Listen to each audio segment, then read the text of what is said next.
দেশজুড়ে হাম ও হামের উপসর্গে আরও 9 শিশুর মৃত্যু হয়েছে। স্বাস্থ্য অধিদপ্তরের হেলথ ইমার্জেন্সি অপারেশন সেন্টার ও কন্ট্রোল রুম এই তথ্য জানিয়েছে। স্বাস্থ্য অধিদপ্তরের তথ্য অনুযায়ী গত 15 মার্চের পর থেকে এখন পর্যন্ত হামে 68 জনের মৃত্যু হয়েছে। একই সময় হামের উপসর্গে 356 জনের প্রাণ গেছে। সব মিলিয়ে রোগটিতে মৃত্যু ছাড়িয়েছে 400-তে। 15 মার্চের পর থেকে হামে আক্রান্ত হয়েছে 7,024 জন। একই সময়ে রোগটির উপসর্গ ছিল 51,567 জনের শরীরে।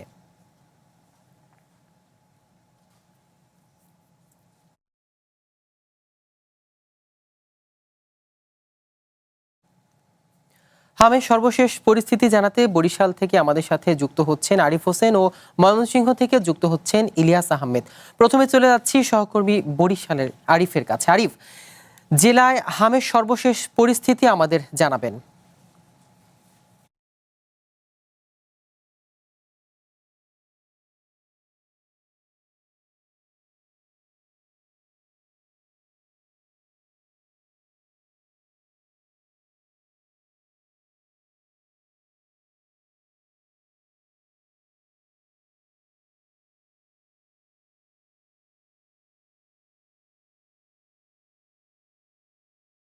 বিভাগ মিলে 100 শয্যার একটি হসপিটাল, কিন্তু ইতিমধ্যে আজকের তথ্য মতে এখন পর্যন্ত 221 জন এখানে ভর্তি রয়েছে।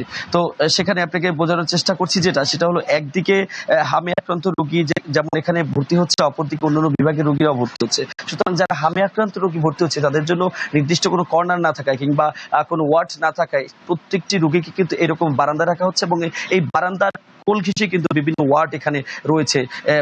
গাইনি ওয়ার্ড রয়েছে, মেডিসিনের ওয়ার্ড রয়েছে, এখানে সিজারের ওয়ার্ড, যে অন্যান্য যে ওয়ার্ডগুলো রয়েছে, এই ওয়ার্ডগুলোর যে রোগী যারা রয়েছে তারা কিন্তু এখানে আক্রান্ত হচ্ছে দিনে দিনে। আমরা এর আগেও জানিয়েছিলাম ইতিমধ্যেই কিন্তু এখানে চিকিৎসা নিতে আসা গাইনি ওয়ার্ডের দুই শিশু কিন্তু মায়ের সাথে থাকা দুই শিশু কিন্তু আক্রান্ত হয়েছে, হামে আক্রান্ত হয়েছে। এবং বরিশালের এখন যে চিত্রটি, যে শেরে বাংলা মেডিকেল হাসপাতালে যেমন শিশুদের রাখা হচ্ছে, যদিও সেখানে আইসোলেশনের কোনো ব্যবস্থা নেই, তবে সেই জায়গার পরে যখন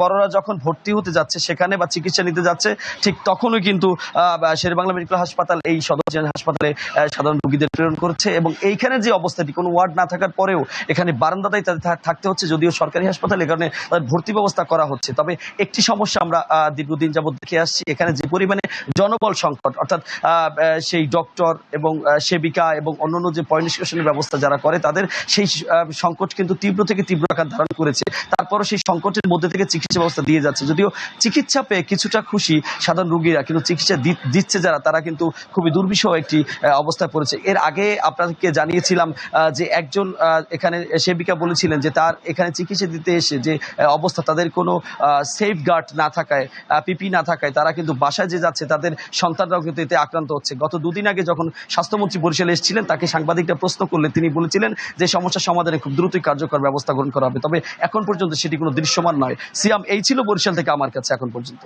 ধন্যবাদ আরিফ আপনাকে। এবারে চলে যাচ্ছি ময়মনসিংহে। ইলিয়াস, গতকাল জেলায় এক শিশুর মৃত্যু হয়েছে। আজ জেলায় হামে কতজন আক্রান্ত রোগীর চিকিৎসা নিচ্ছেন জানাবেন। সিয়াম, হাম আক্রান্ত 96 শিশু হাম আইসোলেশন ওয়ার্ডে চিকিৎসা সেবা নিচ্ছে। অর্থাৎ প্রতিনিয়তই হাম আক্রান্ত শিশুর স্বজন যারা রয়েছেন তাদেরকে কিন্তু উদ্বেগ উৎকণ্ঠার মধ্যে দিনরাত পার করতে হচ্ছে। অর্থাৎ এই হাম ভয়াবহ আকার ধারণ করেছে বিভাগীয় শহর ময়মনসিংহে। আমরা দেখেছি প্রতিদিনই প্রায় 25 থেকে 30 জন শিশু এই হামে আক্রান্ত হচ্ছে এবং মৃত্যুর মিছিল কিন্তু দীর্ঘ হচ্ছে। অর্থাৎ গত 17 মার্চ থেকে গতকাল পর্যন্ত 29 শিশুর মৃত্যু হয়েছে ময়মনসিংহ মেডিকেল কলেজ হাসপাতালের আইসোলেশন ওয়ার্ডে। কিন্তু অর্থাৎ প্রতিনিয়ত হামের কারণে কিন্তু আমরা দেখেছি স্বজন সহ এবং সাধারণ মানুষের মধ্যে যে প্রতিনিয়ত উদ্বেগ উৎকণ্ঠা সেটি কিন্তু বেরিয়ে চলেছে। অর্থাৎ বিশেষ একটি কারণ হচ্ছে ময়মনসিংহ বিভাগীয় শহর অর্থাৎ ময়মনসিংহ মেডিকেল কলেজ হাসপাতালের বিশেষ করে শিশুদের জন্য যে আইসিইউ ব্যবস্থা থাকার কথা ছিল সেটি কিন্তু এখনো পর্যন্ত নেই। অর্থাৎ সেই আইসিইউর কারণে কিন্তু বিশেষ করে শিশুরা মারা যাচ্ছে, সেই বিষয়টি কিন্তু চিকিৎসকরা বলছিলেন, অর্থাৎ তারাও এটি বলেছেন যে আইসিইউ ব্যবস্থা করার লক্ষ্যে স্বাস্থ্য মন্ত্রণালয় বরাবর তাদের যে আবেদন সেটি কিন্তু তারা পাঠিয়েছেন, অর্থাৎ সেই আইসিইউ ব্যবস্থা যদি ময়মনসিংহ মেডিকেল কলেজ শিশুদের জন্য করা হয়, তাহলে কিন্তু এই যে মৃত্যুর মিছিল সেটি কিন্তু অনেকাংশেই কমে আসবে, সেই বিষয়টি কিন্তু তারা বলছিলেন। অর্থাৎ প্রতিদিন সকাল থেকে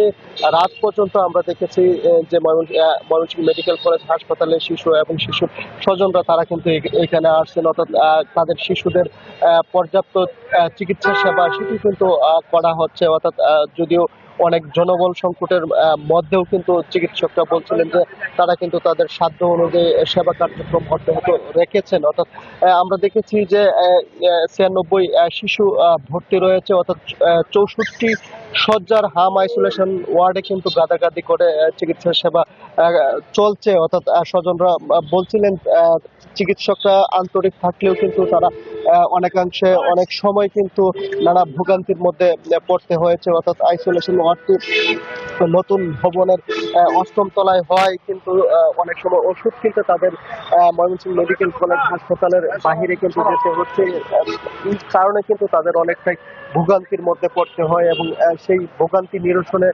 পর্যাপ্ত ঔষধ সরবরাহের দাবি কিন্তু হাসপাতাল কর্তৃপক্ষের কাছে তারা জানিয়েছেন। অর্থাৎ বলা যায় যে হাম বিশেষ করে মানুষের যে স্বাভাবিক জীবন চলা সেটি কিন্তু অনেকটাই বিঘ্নিত করছে। অর্থাৎ এই ছিল আমার কাছে ময়মনসিংহ মেডিকেল কলেজ হাসপাতালের হাম পরিস্থিতি নিয়ে সর্বশেষ।